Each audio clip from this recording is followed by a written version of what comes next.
নমস্কার, আমি doctor Rajiv Bhattacharya, consultant medical oncologist, PLS hospital, Kolkata.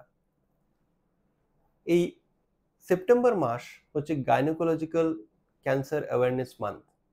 Gynaecological ক্যান্সারের মধ্যে যেগুলি থাকে তার মধ্যে মোস্ট কমন হচ্ছে আমাদের দেশে কার্সিনোমা সার্ভিক্স অর্থাৎ জরায়ু মুখের ক্যান্সার, এছাড়া ওভারির ক্যান্সার মানে ডিম্বাশয়ের ক্যান্সার বা জরায়ুর ক্যান্সার অথবা এন্ডোমেট্রিয়াল কার্সিনোমা, এইগুলি সব থেকে কমন।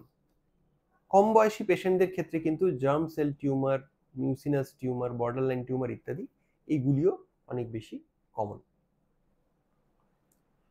একটা খুব গুরুত্বপূর্ণ বিষয় হচ্ছে যে এই গাইনোকোলজিক্যাল ম্যালিগন্যান্সির মধ্যে অনেক সময় আমরা খুব পরিষ্কার কোনো উপসর্গ পাই না।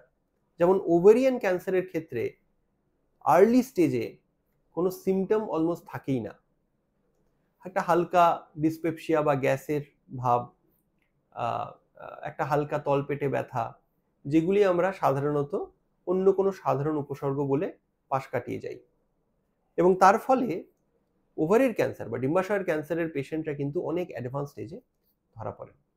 কাজেই আপনাদের মনে রাখতে হবে যে ওভারির ক্যান্সার যদি হয় সেটা কিন্তু আগে ধরা পড়ার জন্য আপনাদেরকে খুব সচেতন থাকতে হবে। আপনাদের বুঝতে হবে যে হালকা তলপেটে ব্যথা, পেচ্ছাপের একটা ইরেগুলারিটি বা সেই সাথে একটা গ্যাসের ভাব, ডিসপেপসিয়া, ইনডাইজেশন হচ্ছে, এগুলি কিন্তু ওভারিয়ান ক্যান্সার হতে পারে।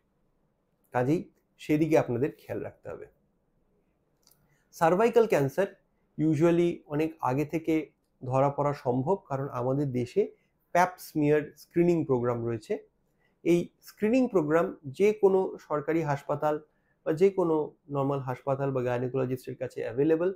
সেটা অনেক আগে থেকে বলে দিতে পারে এই টেস্টটা, এই প্যাপ স্মিয়ার টেস্টটা, যে আপনার সার্ভাইকাল ক্যান্সার হওয়ার সম্ভাবনা আছে কিনা। সার্ভাইকাল ক্যান্সারকে আটকানোর আরও একটা খুব গুরুত্বপূর্ণ উপায় হচ্ছে ভ্যাকসিনেশন। যে হালকা তলপেটে ব্যথা, পেচ্ছাপের একটা ইরেগুলারিটি বা সেই সাথে একটা গ্যাসের ভাব, ডিসপেপসিয়া, ইনডাইজেশন হচ্ছে, এগুলি কিন্তু ওভারিয়ান ক্যান্সার হতে পারে। কাজেই সেদিকে আপনাদের খেয়াল রাখতে হবে। সার্ভাইকাল ক্যান্সার ইউজুয়ালি অনেক আগে থেকে ধরা পড়া সম্ভব, কারণ আমাদের দেশে প্যাপ স্মিয়ার স্ক্রিনিং প্রোগ্রাম রয়েছে। এই স্ক্রিনিং প্রোগ্রাম যে কোনো সরকারি হাসপাতাল বা যে কোনো নর্মাল হাসপাতাল বা গাইনোকোলজিস্টের কাছে অ্যাভেলেবল।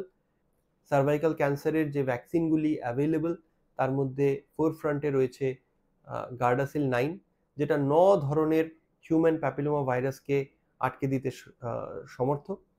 এবং এই হিউম্যান প্যাপিলোমা ভাইরাসকে যদি আটকে দেওয়া সম্ভব হয়, তাহলে কিন্তু সার্ভাইকাল ক্যান্সার হওয়ার সম্ভাবনাও অলমোস্ট জিরোতে চলে যাবে। সবার লাস্টে আমি যেটা বলবো সেটা হচ্ছে এন্ডোমেট্রিয়াল কার্সিনোমার কথা। এন্ডোমেট্রিয়াল কার্সিনোমাতেও সাধারণত মেনোপজ হয়ে যাওয়ার পরের বয়সটায় ব্লিডিং হতে পারে, ডিসচার্জ হতে পারে ভেজাইনা থেকে, এবং সেখান থেকে এটা ধরা পড়ে। এন্ডোমেট্রিয়াল ক্যান্সারের আগে চিকিৎসা যদি আর্লি স্টেজে ধরা পড়ে তাহলে শুধুমাত্র রেডিয়েশন অথবা সার্জারি, আর যদি অ্যাডভান্স স্টেজে ধরা পড়ে তাহলে কিমোথেরাপি, ইমিউনোথেরাপি এবং টার্গেটেড থেরাপি, এই তিনটে একসাথে ইউজ করা হয় এবং সেইগুলো সবকটা একসাথে ইউজ করেই এন্ডোমেট্রিয়াল কার্সিনোমার চিকিৎসা করা সম্ভব হয়। তার ফলে আপনারা বুঝতে পারছেন যে গাইনোকোলজিক্যাল ক্যান্সার মানে কোনো একটা অর্গানের ক্যান্সার নয়, বিভিন্ন অর্গানের ক্যান্সার বিভিন্ন রকমভাবে আসতে পারে। কিন্তু সবথেকে গুরুত্বপূর্ণ ব্যাপার হচ্ছে আপনাদেরকে এই রোগ সম্পর্কে সচেতন হতে হবে এবং মনে রাখতে হবে যে যে কোনো স্টেজে যে কোনো সময় আপনি কিন্তু আপনার অনকোলজিস্টের কাছে গেলে সঠিক চিকিৎসা পাবেন। আজকে এই পর্যন্তই। ধন্যবাদ।